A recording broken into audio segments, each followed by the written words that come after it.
Hi! Ayan po guys, mayroon po tayong sili guys. Papakita ko po yung mga dahon guys. Napakaganda po yung mga dahon, malalapad po sila guys. Napakasarap po yan ilagay sa tinulang manok guys, ayan po.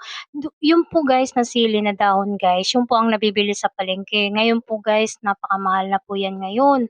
Wala ka na pong makikita yan sa palengke guys. Dati marami ka pong makikita niyan. Ngayon tingnan mo mayroon pa akong isang sili guys. Napakarami talagang sili diyan guys sa amin tumutubo guys. Yung mga malalapad yung dahon tapos yung bunga niyan guys maliliit lang po. Wala ka na pong makikitang ganyang sili guys 'no. Parang kami na lang siguro ang mayroon niyan guys ang nakikita ko kasi marami akong napupuntahan wala po akong nakikitang ganyan. Ayan po guys 'no, napakarami talaga siyang tumutubo lang po yan guys. Yan pong sili po niyan guys maliit pa lang yan guys. Ang ginawa ko tinalbusan ko po siya guys, bigla siyang dumami. Ayan 'no, marami na siyang puwedeng talbusan, napakasarap yan sa tinulang manok guys. So ayan po, napakasarap kahit sa tinulang isda, puwede din yan guys, napakasarap ilagay yan 'no. Hindi ka na po bibili sa palengke kasi meron ka ng tumubong sili guys. Napakarami talaga kaming sili diyan guys kaya hindi na po ako bumibili sa palengke.